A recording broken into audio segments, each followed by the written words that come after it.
Sports tonight. Joining us now, Mark Evans, a familiar face in the hydro community. You've been racing those boats for years, and of course you get the big movie coming up this Friday, the debut, the opening of Madison, which is has a lot to do with you and your pals on this whole thing. It sure does. We got a bunch of us together to go race the boats, to do all the stunt stuff.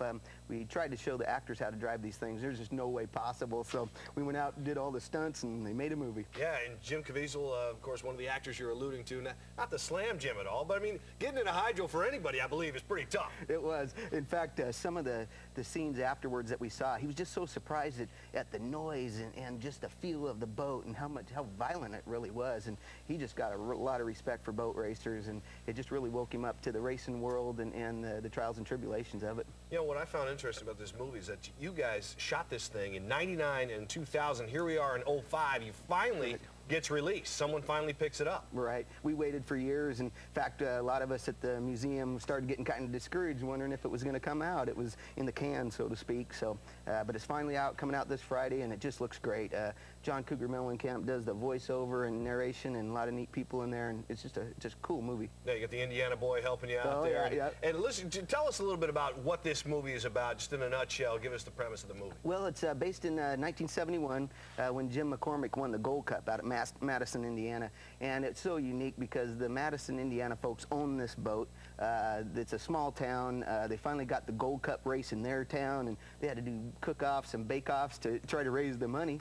And then the hometown boy, Jim McCormick, that had never won a race before, comes out in the hometown boat and wins. And the crowd just goes wild. I mean, it was making everybody cry and laugh all at the same time. It was cool. Now, you've seen you've seen this movie already. How did it turn out in your mind? Really good. I mean, of course, I'm a motorhead and a racer, wild, crazy guy kind of, and I was expecting some wild movie, but it's not at all. It's a great family movie. It kind of gave me goosebumps watching it. It really paralleled my life. My brother and I, same age as Mike McCormick that you'll see in the movie, and my dad ran around with Jim McCormick, so it really hit home, and when I saw it, I just couldn't believe it, and there's some pretty serious parts, and man, it just reminds me of the old days when it was so dangerous, and like they say in a film, you know, racing on Sunday and going to a funeral on Tuesday. It's kind of scary, but it shows how people can persevere under tough times, and it's just a feel-good movie. Yeah, now great. They try to get these guys actually in the cockpit, trying to get some shots of them racing, these actors, and then basically, really, you know, you were in the front of the boat, right? Like two cockpits. Right. We had this one boat we called the Two-Headed Monster, and we really, we mounted a driver out on the deck of the boat. Jerry Hopp and the museum guys got together and put in a steering system and the throttle and all the switches and so on, so the actor could just sit back in the original cockpit with the steering undone and do his thing, but he was still going for a ride. Yeah. And when we got out to Madison, Indiana, they took Jim Caviezel for a ride the first couple times. He couldn't believe it.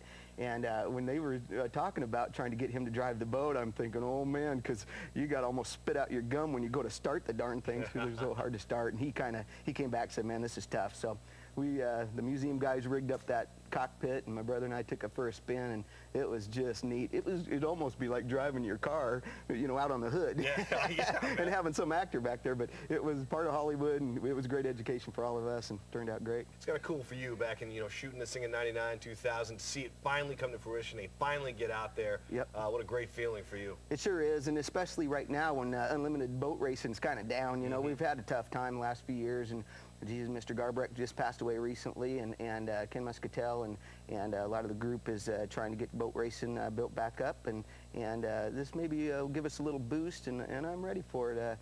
The movie has been a long time coming, and everybody's going to enjoy it, so hopefully it'll give us all a boost in boat racing and boat sales and all that good stuff. Yeah, well, we'll see what happens. It's going to be a fun week, fun Friday night for you, that's for sure. We'll enjoy the opening. Thanks for coming on. Mark Evans. Thank you. Big-time hydro driver, big-time movie star now, we should say. Yeah. All right.